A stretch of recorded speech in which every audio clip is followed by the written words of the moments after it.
What are you doing here? You don't have a ticket. I was just leaving. Don't leave. What? Don't leave. What? I'm scared.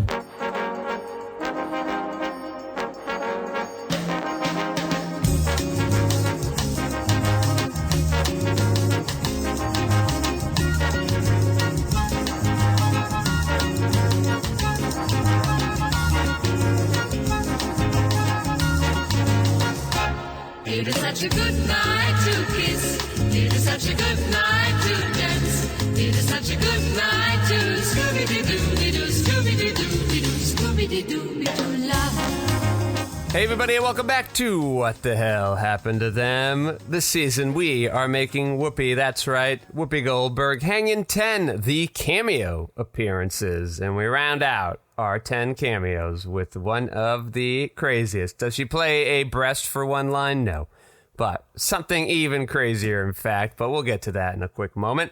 I am your host, Patrick Skeyhill, and joining me on the line is a cocktail bereavement specialist, Joe Vekeman. Ah, yes, a cocktail bereavement specialist. Yeah, and on the audio boards is Levin Rensselaer, reminding me to remind you that you can email the cast at whathappenedtothemcast@gmail.com. And our sponsor this week is Man Try. What does that mean, Lev? Oh, man tree, like a pantry, but it's Man Tree. This is Food for Man. It's one of those food delivery services, just giving you the manliest food you can imagine, like really stale chips and Jaguar jerky. Man Tree, go give that a try. All right, Joe, what movie are we doing this week? We watched, who knows what year it really came out, Atrabilious. That's right. And what happens in this very difficult to read title? Atrabilious follows Stephen Joyner as he tries to solve the mystery behind his son's sudden, tragic, and potentially fabricated death. Okay. Yeah, that was sort of the gist of what we got here. Yeah. I don't know where to begin with this. I'll just say, Yeah. you see a bunch of names in a movie and you get kind of excited, and then you're like, what could this be? What could this be? And then 90% of the time, I'm going to say, I'm always disappointed. What are some of the big names you were seeing in this movie, Joe? Wow, Whoopi. Of course. I like seeing Jeffrey Wright. That's right. I like seeing Lewis Black, Alec Baldwin. Introducing Alec Baldwin, excuse me. Is that really what it said? Did you miss that? Introducing Alec Baldwin. I try not to watch the credits. Okay. So that I can be surprised when suddenly I'm like, why is Alec Baldwin in it? And I was like, oh, Rust, I guess, was why. But still Yeah, this movie? Yeah, introducing Alec Baldwin back into the public eye. Yeah. Yeah, and then, of course, our girl gets the and Whoopi Goldberg. Yeah, she ain't getting no introducings, not after 400 credits or whatever. 400 credits, 300 of those are for TV movie appearances. Yeah.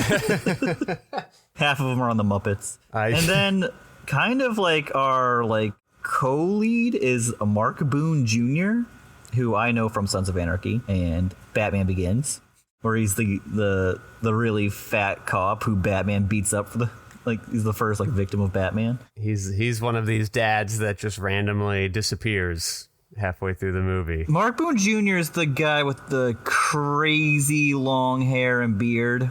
Oh, that guy, the bad guy. He was a Memento. He's a big character actor. Yeah, I don't really know where to begin with this. Well, let me tell you, this is a Nepo baby movie. I'm getting really, really, really frustrated here. Let me tell you who made this movie. Yeah.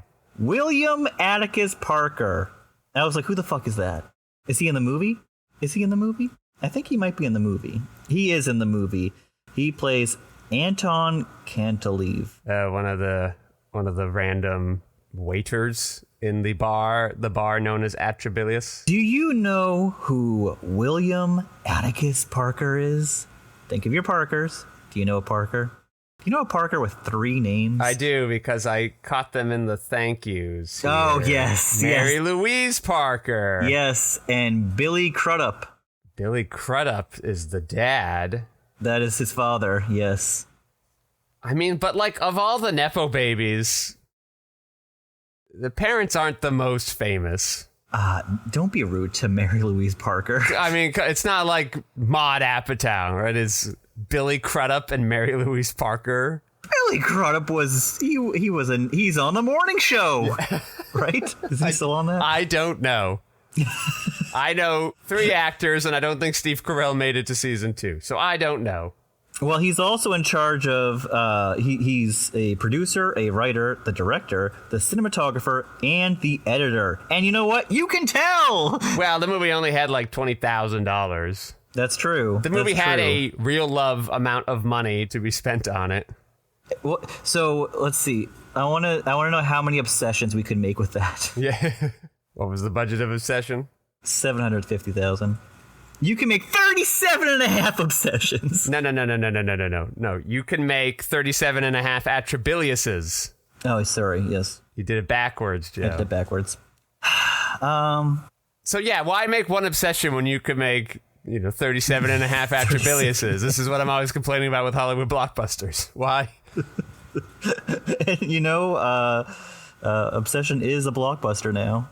It has busted some blocks. You think Mary Louise Parker is proud of her son's accomplishment here? I'm gonna say. Think she watched this and was like, we're gonna put this on the fridge right next to your drawing of the house. I'm gonna say she was maybe a little let down because, well, probably not. Probably good for my son. He made a movie. Tell ya, this isn't his first movie though. Huh? He made a movie a couple years before called 40 Winks. Can I tell you who the stars of that movie are, or at least the stars that are listed? Is it Mary Louise Parker and Billy Crudup? No, Susan Sarandon and John Turturro. He's got too many connections. I don't like it. You got to earn those connections. Yeah, his parents seem to know people.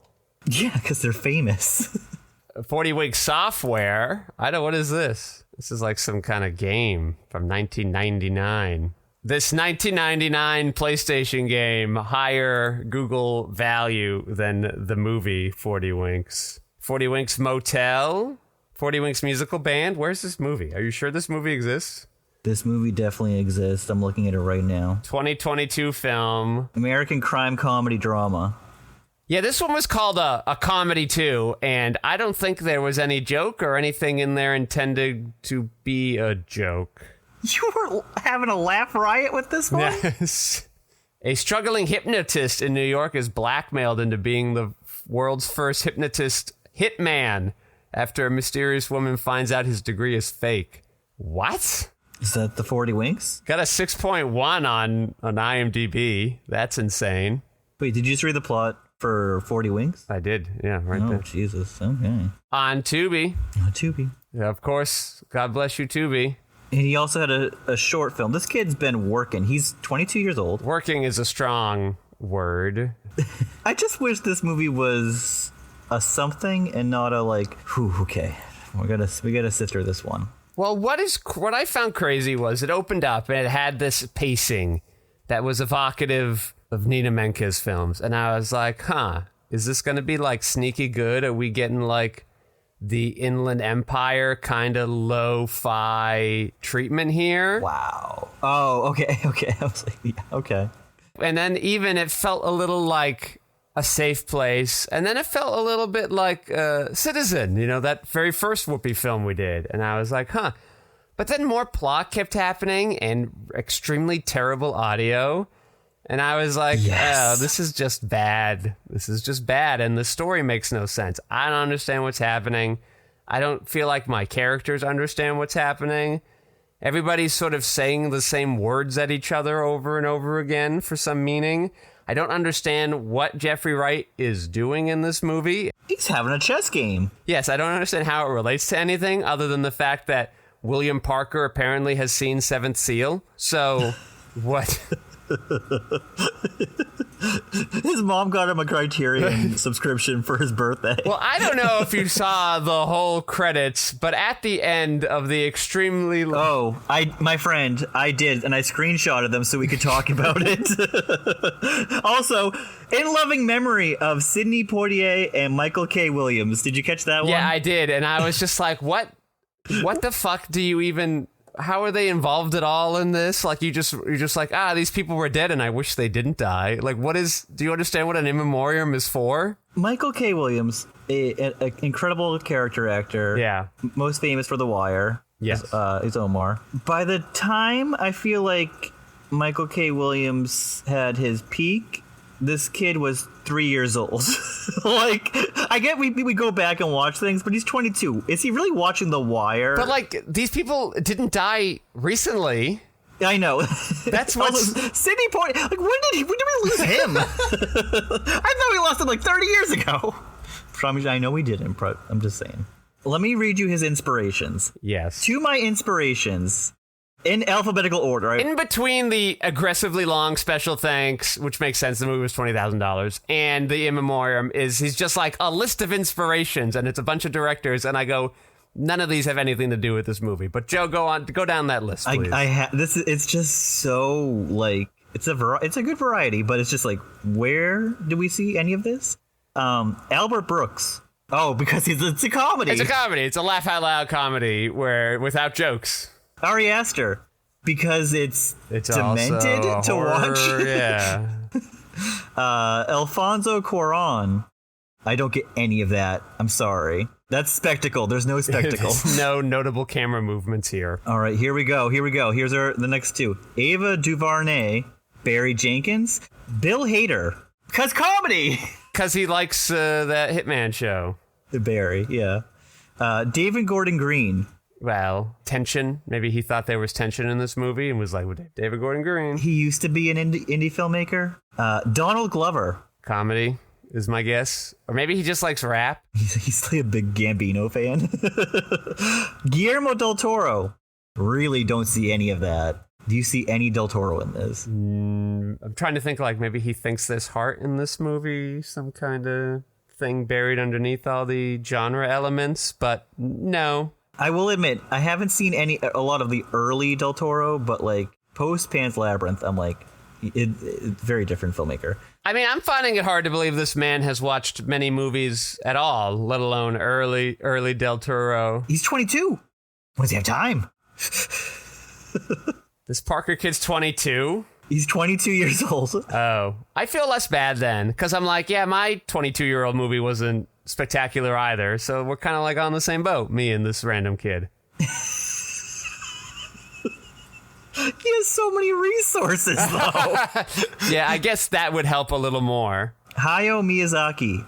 I think he just want to say, I like him. Hey, guys, I watch movies. I'm a movie watcher. This one really throws me for a loop. Hiro Murai, who is a big TV director. He did a lot of Atlanta. He does, all right, I'm just going to roll through the rest of these. Janicka Bravo, Joel and Ethan Coen, John Carpenter, Jordan Peele,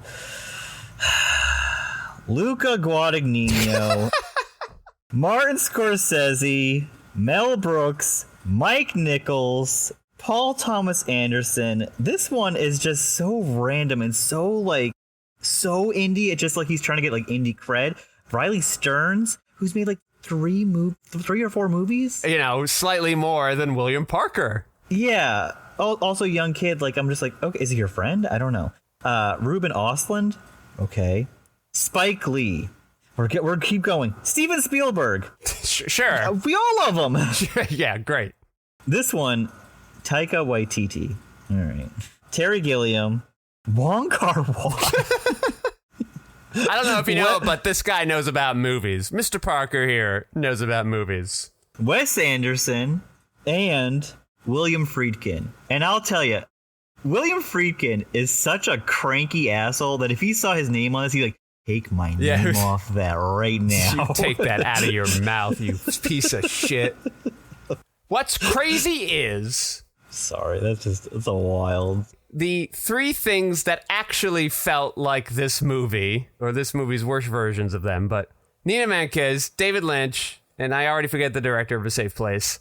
None of those made it on your list. The actual things... Or Ingmar Bergman for the Seventh Seal. The actual things that your movie is like didn't Bergman, since we're doing Seventh Seal. Right? None of those made it on your aggressively long and a little... What are the... You sent me that list of, like, types of film fans. Like, he's like the film student or film bro combo. Like, it's just... He's just exactly. Like... I'm surprised Tarantino didn't make it on that list. Like, my goodness. Maybe he was like, that's just a bridge too far. Yeah. It's kind of crazy that all the filmmakers you listed, none of their influences have made it in this film. And I guess apparently it's accidental, the other influences. Not that you did a good job of it, but... Do you know which one I was really expecting? Because I was like, he has to be influenced by Tommy Wiseau. There is literally a scene, and it's just a young kid, and we have to talk about something. So we have to pack some punches on this. I mean, we can't talk about the plot of this film because I don't know. I'm not sure how strongly there is one, but go on. There's a scene, I want to say 3/4 of the way into the movie, where it's just one static shot with as many people that you can fit into the frame, and they're all just talking at each other. The camera's not moving, and they're just like, it's this nonsense jargon. And I'm like, what are we doing here? And it's 4 or 5 minutes long. It's so long. There's essentially 3 dads, all who are missing their sons, who work at this bar, Atrabilious, where they have created some kind of mixed drink to help people. But there's no alcohol in it. They make that very clear. It's very clear. For some reason, they needed to make that clear. So it's not kind of like an Eternal Sunshine thing. They're really mocktail bereavement specialists. But anyway, they've made these beverages, and people who are sad... Another one they probably could have brought up, the Sunshine of the Spotless Mind guy, yes, because essentially they're sad about some stuff. Michel Gondry, yeah. So they make these drinks that help you feel better about the recent losses you've had in your life. Mm-hmm. And they work at this bar. They haven't been seen in a while. So the main character and these 2 other friend dads of his, who are all trying to find their kids, go to the bar. And the 2 owners of the bar and their 3 waiters, one of which apparently is the director. Yes. 8 people are all like looking at each other, 3 versus 5. And they're just, it's the most unstaged thing. They shot it all in one take. There was no cutting or coverage or anything. Everybody's in profile because they're all looking at each other. It's so strange. It's just... This is what you would see from a college film. Yeah. You would not see it in the films of any of the people listed in these inspirations at the end of the credits. Do you know I just thought of another director that he could have chosen, because it's also kind of a conspiracy movie, because you're like, what's going on? There's what kind of intrigue is going on? Because are these people really dead? Are they being hidden? What's going on? Pakula. Desmond Ellis Pakula. I'd be surprised if he saw any of those films, but I'm also surprised about some of these other people he's mentioned too. So whatever, I guess. It's also just like, Hiro Murai directs television. He hasn't directed a feature yet. It's just weird. I think he's like one of the only directors that has never directed a feature. Must be maybe it's the type of TV he directs. Yeah, no, Hiro Murai. Does he direct Atlanta? Like, is that he is an incredible director. I love him. Okay, but he's just mainly done TV. You know, it's peak TV now, so they're like movies or something. I don't know, whatever people keep saying about TV. Anyway, there's another scene, perhaps you remember, where it's 2 people on a phone call, and what most directors would do would have one person in one room on the phone and have the other person in a different room on the phone, and we would kind of cut back and forth between them. What this director chose to do was have them both in the same room and not even cut between them, hoping we don't notice it's the same room. He actually just whip pans between the 2 of them. What an interesting choice. And I thought, okay, is it going to be the joke that they were in the same room the whole time? It's a weird time for a joke, but it would make sense to me. But no, we're supposed to just pretend that they were never in the same room at the time and they are going to meet up in the next scene. An excellent reason to think this was a comedy or some kind of, like it knew it was bad, like a Tommy Wiseau thing. But yes! Doesn't list them. I don't think that he did. Like, even some of the props, he's like, I got this barcode from the mysterious Jeffrey Wright character, and the barcode is hand-drawn. You couldn't even print it out from a computer. You, like, drew it that day. Which is so easy now. And the labels on all the bottles where that character actor you talked about is like, all right, this one is a numbing agent, and this one is poison. And they're both also in the exact same bottle. And I was like, you didn't want to label those differently just in case you picked the wrong one? No, but those labels that are on there are also handwritten. Mm-hmm. And I was like, I know the movie's only $20,000, but you don't have a printer at home and you just like eat that 20-cent cost. You can't go to the FedEx and print out a couple things for $1.20. Well, he's also the uncredited production designer. So. I want to say though, you did mention it briefly. The audio in this is horrendous. It's bad.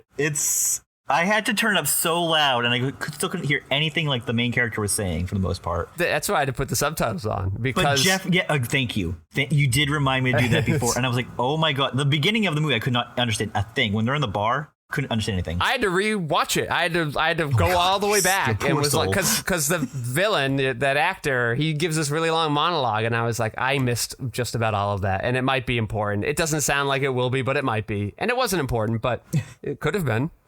I had to give the movie its fair shake, you know? Of course. I'll say Jeffrey Wright knows how to make his voice he's a theater actor and he knows how to get this done. He's like, oh, we don't have a shotgun. You're using the internal camera's mic. They make shotguns for like $50. And it hooks on a hot shoe on the camera itself. You can just aim it at me. No, we're not doing that. All right, I guess I'm going to project like I'm on a stage. He's also like, oh, we're shooting on a phone? Okay, I've seen this before, but I've never done this before, so okay. Oh, wait, it's a flip phone? Okay. Stupid. Oh, yeah, we're shooting on a smartphone like we did in Tangerine. Okay, well, you know, it can be done well. Is it iPhone 4? Oh, yes. You telling me the son of Mary Louise Parker doesn't have the newest iPhone? You telling me he can't have that? That's not like part of his thing? Did they really shoot it on a phone? Because it felt like they shot it on a DSLR. And maybe they should have shot it on the iPhone. Maybe that would have gone better. There's no way this has an 83% on Rotten Tomatoes. It must have been only reviewed by his friends. It was only reviewed by the people who saw it, and the people who saw it were the people directly involved in it. All right, so we don't have Roger Ebert giving us reviews on this. That makes sense. But I'll tell you, Bobby Lapierre of Film Threat rated the film a 9.5 out of 10 and wrote, but if one doesn't mind some odd moments, then Parker's motion picture will scratch that neo-noir itch in the best possible way. That guy was paid. Yes, and here's what he means by odd moments. He means the film itself. Just the whole thing. There's not a normal moment in the movie, I would say. He couldn't even reach out to a different publication. Michael Talbot Haynes, also a Film Threat, rated the film a 7 out of 10 and wrote, sure, Atrabilious has flaws and shortcomings, but the promise shown here is unmistakable. I mean, I believe with the first half of it. I was hoping, sure, Atrabilious got some problems. The end. Period. For some real criticism? Come on, help the kid out so he can, learn. I mean, we can say I feel like I often write about in my Letterboxd reviews. I'm like, this wasn't great, but it shows promise. But I don't give those movies good reviews. They're not good movies, but I would watch a second film from them because maybe the next one would be. This one wasn't, but maybe the next one could be. Yeah. What is this also from Film Thread? No. High on Films wrote, it was an intriguing premise marred by lackluster execution. Another review praised the gritty atmosphere. That gritty atmosphere is gritty at all. It's a small chip sensor unable to capture a full bout of light from the room, and thus it has a grainy texture to it. Do you think he was his mom was when he was little, he had a lava lamp in his room, and he's like, oh, the purple glow of this. Yeah. I'm going to use this someday. Mark Boone Jr. is lit by one purple lava lamp for 7 minutes while he monologues to no one. Well, sometimes it's blue. And then abruptly a purple light turns on when it's time for this scene to get moody. Why does the purple light turn on? That's a great, great question. Yes, gritty atmosphere of the film, but admitted the plotline can be confusing. Yes. It can be. It is. It's not a possibility. It just is. I almost debated watching it a second time to be it's got to make sense, right? You're a wild man. Ultimately, I didn't because I didn't have the time, but... It's got to, mister! it just has to... I refuse to believe this movie makes no sense. All of these stars did the movie. Oh, you know who else projected a lot? But I feel like it's just he's a comedian and he yells a lot. Lewis Black. Yeah, he just is a loud man. He's loud. And Lewis Black telling me he's 61, I was like, I don't believe that. I would have guessed you were 61 20 years ago when I first saw you. You think he's 81 in this? I believe that more than I believe he's currently 61 because he looks like he's 80. Just taking shots. He doesn't move like he's 80, but my goodness, the cigarette smoking has not been kind to him. Oh, you know what? I didn't clock him, but Hunter Parrish, who plays Mary Louise Parker's eldest son in Weeds, the show she was on for like 8 seasons. Yeah. I would say at this point, it's about 15 years ago since he was on that show with her. I guess they're still friends, and she asked him to do this favor. He's in this movie? Yeah, he's in this movie, but also maybe, like, he was the one getting the favor? Because what has he been in recently? I don't know if anyone being in this was a favor to them, except for Mr. Parker himself. What is Whoopi? Whoopi doesn't need to do this, though. Yeah, that's why I'm just like, did she owe someone something? Maybe Parker, like, what does Mary Louise Parker have on these people where she got them to do this movie? Wait a minute. What? Wait a minute. I'm waiting. No. Okay. Well, we had a good run. Hold on. No. My brain's a little foggy right now. I haven't slept. I'm looking up a movie. I just want to be right about it. Uh-huh.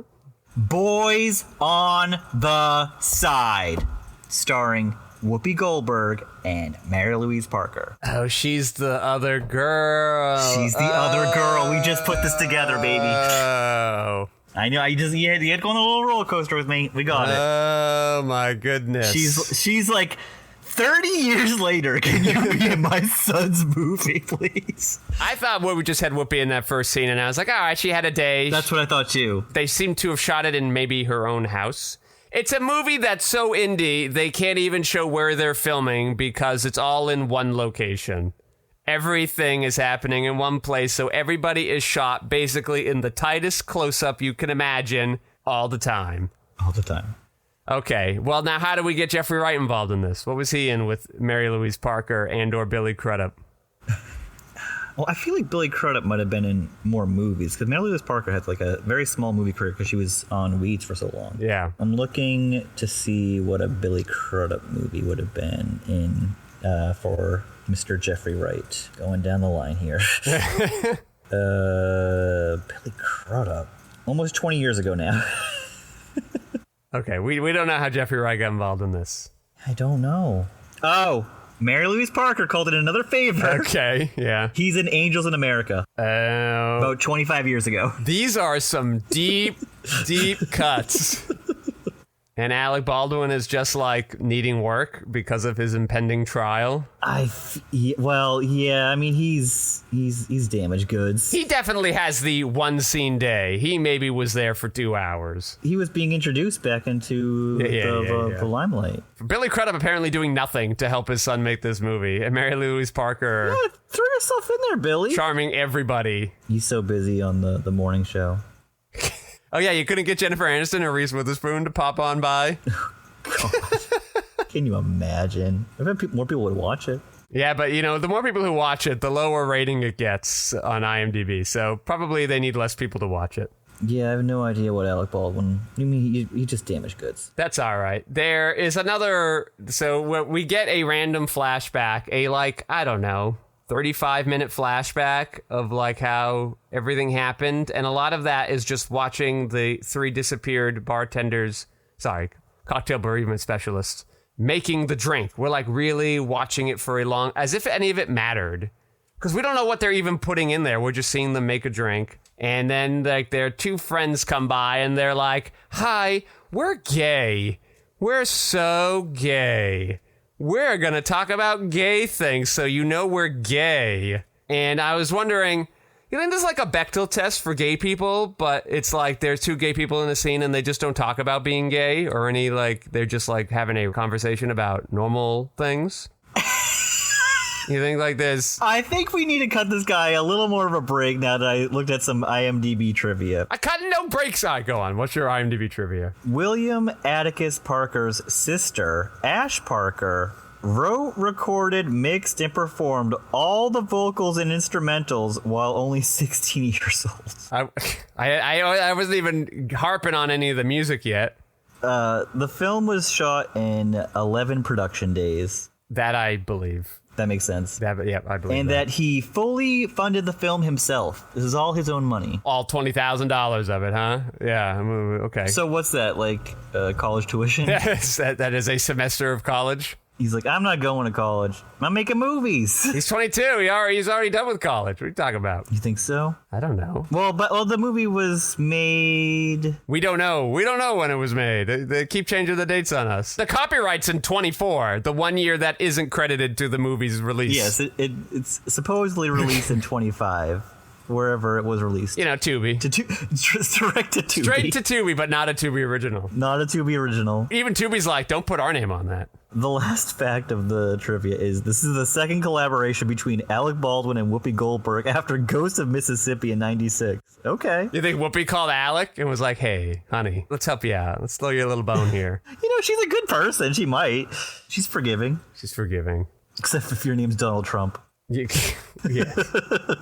Well, a court has said that Alec Baldwin was not at fault, and to some degree, I agree too. Yeah. There was a lot of problems with the chain of command of that prop, so, I think it's fair for Alec Baldwin to have assumed it wasn't loaded or wasn't loaded with real bullets. Yeah, and now he just has to be harassed by people saying you killed someone for the rest of his life. That's really wonderful. Yeah, it's going to be tough there. But anyway, we're saying, oh yeah, I cut the no slack. I guess you brought it up, which I hadn't considered, but he does have a lot more access to resources than Real Love. Of course. Also, what was nice about Real Love, my first film that I made when I was 22, is you understand what everybody's saying. Absolutely. The audio is nice and clean and was captured by a shotgun microphone by a dedicated sound recorder. And we didn't even need any stars to make that happen.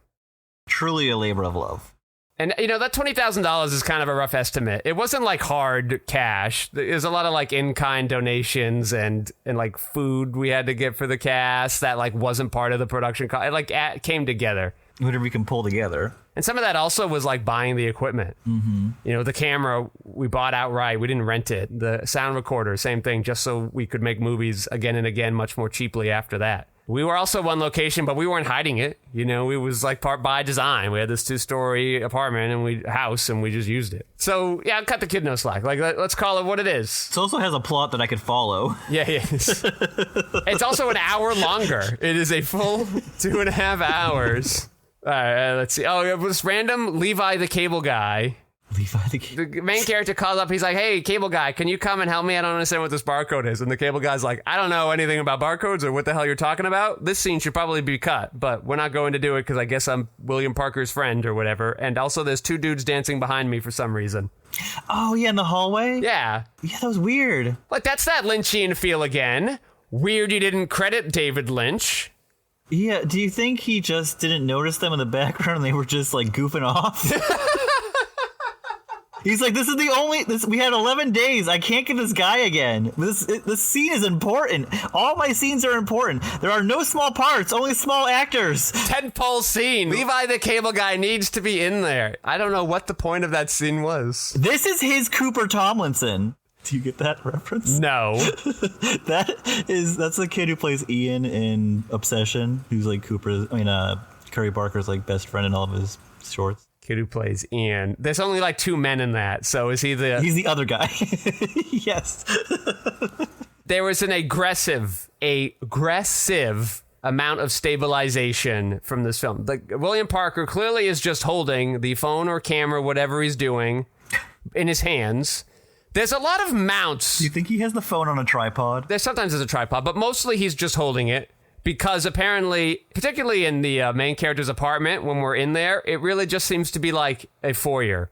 We're in a 6x2 little entryway, and there's no room for all of them to fit there. So I guess they couldn't have a tripod. But anyway, most of the movie, it seems like he's holding it. They have a lot of shoulder mounts these days that are very cheap, and you can build them yourselves. Mm-hmm. Mr. Parker said, I'm going to make 2 movies, but I'm not going to invest in this thing that I could get for like $120. And so he has to aggressively stabilize everything. And the thing about stabilization is, it's not like magic. It's not a button and suddenly the image is stable. the camera has to like pan in to not have any, because it's going to tilt the image around enough to have it appear to be straight and stable. But also the edges, because of it, are going to be very warped and ripply, like it's like in water. Or like it's like a flashback, you know, in those old 90s, 80s movies, the flashbacks. And it happens all the time in this movie. It's crazy. And that Jeffrey Wright scene where we first meet him and Jeffrey Wright's like, we're going to be playing a very important chess game. And we see their hands moving. Mm-hmm. We see no chess being played outside of the opening. It's a very important game. Which, by the way, was the Sicilian opening. But that's neither here nor there. That's a very common chess opening, so I'm not surprised. And it was just like, well, don't you want to show us this chess game? They're talking about playing this chess game quite a lot. We don't want to see it at all? The thing you told us was important? The ISO seemed to be on auto. Whenever the camera would shift around and find a new light source, it seemed to have to adjust on the fly, which makes sense. It sounded like it's one dude holding a camera. It was. The focus seemed to be auto too, though he got away with that a lot. And I think the white balance maybe was on auto as well. Like he basically was just like, camera, pray and spray. He was just like, we're going to shoot it and hope it looks good. Pray and spray. Pray and spray. That's good. I can't imagine Alec Baldwin enjoyed being in this. What do you think? He's just like, fuck, I have to do this? Where's my life gone? My goodness. Well, I mean, we know where it's gone, but you know, he's gotta ask this to himself here. You know, this was the second movie this season, the short 10-episode season, where there was an egregiously underage FBI agent. Gee, I don't even remember this. There's an FBI agent. So yeah, the FBI has been tracking this person, and in fact, there was a mole, one of the characters that wasn't the main guy and wasn't Louis Black, that we saw at the company. Apparently, he's a spy for the FBI. I'm not sure how the company the main character works for matters to any of this, but anyway, they were spying on Atrabilious, the bar. Do you think the FBI would care about this? I don't even know what they're caring about. But anyway, that guy and this what appears to be an 18-year-old girl. They are like, we're FBI and we're going to help you catch this guy. And these well-trained FBI agents immediately get killed by the bad guy. A big bull statue or stabbing of some kind. I don't quite remember. So I thought that was weird, but we did this again so soon. The ending is extremely abrupt. Oh, you're referencing Rocky and Bullwinkle. I can't believe that took me that long. I watched this with subtitles, as we mentioned, because the dialogue wasn't very clear to hear. But there were also random phantom subtitles in there, words that appeared in the subtitles that didn't seem connected to any audio I was seeing or hearing. And I'm like, is somebody meant to be talking here? Because I don't see anyone's mouth moving. And who would even be saying these lines? I thought that was weird. Even the subtitles are janky. And I don't know, two special things that stood out to me is like, what? Steve Buscemi. Oh. Somehow involved in this in some way. And John Slattery. I don't know why he was. Also was odd was most of the cast was thanked. You paid them. What do you you're just like, thanks for doing this. Thanks so much. How much do you think Whoopi asked for? Scale. I think they all got scale. I think whatever their rate is per day, they got that. The lowest you could possibly give an actor according to the SAG contracts, I think that's what they got. $500? It's low because it's tiered by budget. So since this movie's budget is so small, you basically pay them next to nothing. I don't even think they bothered to be like, yeah, but you got to give us percentage points. I think they knew. They were like, all right, fine. We know we're not getting anything on the back end anyway, so whatever. Damn streaming. Well, you looking forward to the next Parker film? He doesn't have to care if the movies are good or not. He's just going to make them himself anyway. I don't even have a budget for this 40 Winks movie, which I think stars, or at least it must star. There's like two other names with it, too. Yeah, it's not Serena, it's not Totoro, but the star seems to be the son, the disappeared son of the main character in this film. So I guess they're pals. This film's rated 6 out of 10? That can't be right either. I'm telling you, he bought and paid these people. Or you know, just said, hey, can you do me a favor? Or, you know, he just did some AI shit and was like, hey, this guy's real. No, he's not. Yeah, he's just making up his own websites to then have these I don't know. The one site that has the two people, that feels like they got paid for. Like maybe they're his friends. They're his movie blogger friends. Alan Ning of Film Threat rated the first 40 Winks 6 out of 10. He's in the pocket of Big Film Threat. an American online review publication. I've heard of Film Threat. This is actually a real place. It just happens to have an online thing. Yeah. It was like a magazine for decades, and then in 1997 became solely on... 1997, that was early. Hey, wow. Currently active. Oh! The current incarnation of Film Threat accepts money from filmmakers who are looking for a way to promote their films. Since 2011, those seeking a review from the site can pay between $50 and $400 for varying levels of service, ranging from a guaranteed review within 7 to 10 days to a package that includes a guarantee of 100,000 minimum impressions. There we go. So he spent half his budget on fucking phony reviews. $400 on these phony reviews. It's essentially like that data farming that apps use, where they get all those like companies in India to just have like people use their apps briefly.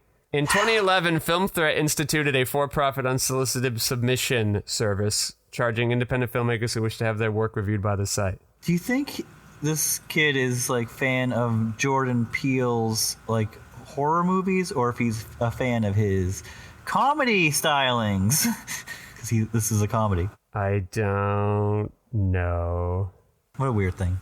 This is hilarious. And he got two reviews from Film Threat for Atrabilious. To be William Atticus Parker. He knew the game. He's like, I gotta buy reviews. Nobody's gonna actively watch this, and if they do, they're not going to have nice things to say. He knew the game. He knew the game, and he played it. Yeah. You know, he didn't even pay us to review the film, which makes sense. We're not being very kind to it. What is the paid version of it? If you had to say something nice about this film, what would you say? How would we review this like Film Threat? Interesting ensemble. Yeah. A strong ensemble. A cavalcade of veteran actors. Yeah. So I'm just saying what's going on. I'm not really giving a compliment to it. He chose nice colors in the bar. I think I could say what I said at the beginning. I say evocative of filmmakers like Nina Menquez and Inland Empire, and even Whoopi's debut film, Citizen. I could say that. Yeah. I could say that. There we go. Look, we just phoned in some reviews. There's only like 3 people that have seen Citizen. It's me, you, and Steven Spielberg, because he cast Whoopi on it, right?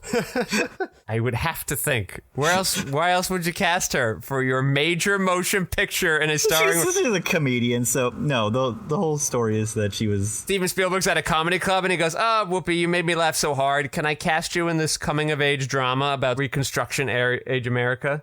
You got? I don't know what else to talk about. We didn't really talk about the plot, but I don't know if there's much plot to talk about. It's kind of like a tornado of plot. It's kind of like Taken without any action or strong continuity or emotional stakes. Or Liam Neeson. Or you definitely know Liam Neeson. He doesn't know Mary Louise Parker. But does he know Billy Crudup? Yeah. I'm trying to think now. Oh, kill count. Bully did. Because, Whoopi drinks the... Do you know who Billy Crudup should have got? Who I feel like he's busy during the week, but on a weekend... Grab Jimmy Fallon. Interestingly, the parents didn't want to be in this at all. Or maybe he was like, I don't want to come off too much like a Nepo baby here. So just call in all your friends, please. Or what if he's like, my parents aren't really cool. But Alec Baldwin is so in right now. He's in the news all the time. One of the film bro directors that he should have picked that his dad worked for multiple times is Zack Snyder. Seems like a layup. Also, Billy Crudup worked with Tom Cruise. You couldn't get Tom Cruise in this? Do you know what movie Billy Crudup worked with? No, I don't. Tom Cruise on? I don't know what he does. Mission Impossible 3. Me 3. Yeah, that's what the poster looked like. M and 4 eyes immediately afterwards. So good. It's a good movie. Okay, last looks on Atrabilious. The theme today, be careful what you wish for. I thought this was going to be fun, and I didn't really have to. I mean, I think the idea of it was fun. This poorly made Whoopi film that she did in the mid-2020s. Yeah. To cap off our crazy cameo season. I think it's a fitting note to go out on. It's just a bad movie. I wish it were, watchable, but it is not. I love indie filmmaking. I love this guerrilla style. Like, definitely make all the movies you can, but I promise you could make a $20,000 movie. I guess, I made mine like 15 years ago, right? $20,000 doesn't get as much this time around. So, Billy Crudup also worked with our girl Julia. Okay. In what movie? We watched it. Of You course rated we it watched 2.5 stars. That doesn't help me. That's most movies. I don't know. It's Julia movie. Alien versus Predator. Julia Roberts is not in that. She was missed. It's a director he also didn't cite. Woody Allen in Everyone Says I Love You. Yeah. Well, you can't cite Woody Allen anymore. He's not hip. You don't want to end up on a list. Oh my god. Yeah. Okay. Did you say your last looks? Oh, yeah, you thought it'd be fun. My last looks, why would we do this movie? Well, I'm glad we figured it out, because I would hate to think Whoopi's fallen on this hard of times. Yeah. But Grant, formerly of the Heimlich Maneuver, Clawcast, Sockstop podcast, he says Whoopi's giving a Broadway performance. In this? Not okay. this year. The Whoopi Monologues, I believe it's called. Whoopee! It's in New York, so I'm not going, because I don't want to get on a stupid plane, but if it comes to LA, I will certainly be checking it out. The Whoopi Monologues. So Whoopi doing fine, and she just did an Italian soap opera, and Whoopi ain't hurting for money. She got all those Whoopi royalties coming in. Showtimes start next Tuesday. There's one showing left at 8 o'clock. The Wednesday and Thursday are sold out. The Wednesday and Thursday are sold out. The middle of the week is what is sold out. These are some pricey tickets, my friend. $140. Now, maybe I won't go then if it comes to LA. That's a lot of money for... That is a lot. But, you get Whoopi. You get unbridled access to Whoopi on stage. Uh-oh.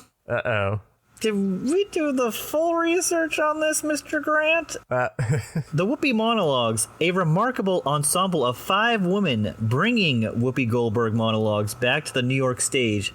There ain't no fucking Whoopi, is there? I don't know if he specifically promised Whoopi was in it. Maybe this the title of Whoopi. So these are people talking about Whoopi Goldberg? Was that what this is? It's just her ideas and values they're bringing. But not being spoken by Whoopi. Being spoken by 5 random people.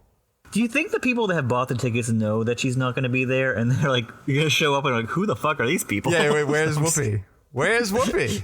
Where's Whoopi? Okay, well, that all sounds weird. All right. Do you want me to read you the little synopsis? Sure, why not? We'll go out on the Whoopi season with that. All right. In 1984, up-and-coming monologuist, I hope I said that right, Whoopi Goldberg premiered her one-woman show on Broadway, torching the rulebook of traditional solo performance and one of the most electrifying debuts of the era. Now the trailblazing work returns, but for a new generation. Emmy Award-winning producer, actor, and filmmaker Kerry Washington and Tony Award winner Kara Young lead a remarkable ensemble of 5 women. Oh, it's Kerry Washington. And that helps, yeah. In bringing Goldberg's unforgettable characters back to the stage in this new production directed by Tony. Award nominee Whitney White. Funny, vivid, and deeply human, these nuanced portraits feel as fresh and irresistible today as they were over 40 years ago. You had a pause there that was rather amusing, where you're like, it's going to be directed by Tony. Yeah, I didn't read the rest. Award-winning filmmaker. Sorry. Thank you for calling me out on that. I thought it was just, I was like, Tony who? Did you say any Tonys? Who's Tony? These are only preview screenings that are sold out. It really opens July 13th. Closes August 30th. So this will be out for a while after this podcast goes up. So if you like Whoopi monologues and you're in New York, have a ball. Yeah, if you like 40-year-old Whoopi monologues delivered by non-Whoopi people. Oh, I have the cast. Oh, I haven't seen her in a while. So it's Kerry Washington, Kara Young, Dominique Fishbeck, who I really liked in Judas and the Black Messiah, Keisha Lewis, and Danielle Pinnock are the 5 women. Shit, these are actually all sold out. I'm looking at these. Wow. Is there any open? Up until August, there's nothing open. August 4th is the first available time. That's wild. It is sold out all July, and it's playing almost every day, or at least every other day. My goodness. Wow. Whoopi in demand. Or Kerry Washington. Somebody's in demand. Yeah. Or monologues. I don't know. Monologues in demand in 2026. Well, that's good. Theater's still alive and well in the age of bad TikTok soap operas. Screw you, Timothy Chalamet. Yeah. Right? Let's get that one in before the end of the year. I'd like to thank our sponsors, Man Trees. Get exciting man-based food like rocks and convertibles. Just munch them up. I'd like to thank Levin Rensselaer for mindless audio boards and keeping us sound so slippery smooth. I'd like to thank my co-host, Joe Vekeman, for stopping by. Thank you. And I am your host, Patrick Scale. You can find my features, documentaries, short films, video essays, animations, behind-the-scenes footage, and so much more at QuixoticUnited.com and social media, presumably with a similar sounding name. Thank you all for listening. Joe, say goodnight. Good night. Such a good night to kiss. It is such a good night to dance. It is such a good night to Scooby-Doo-Doo-Doo, Scooby-Doo-Doo-Doo, Scooby-Doo-Doo-Doo love.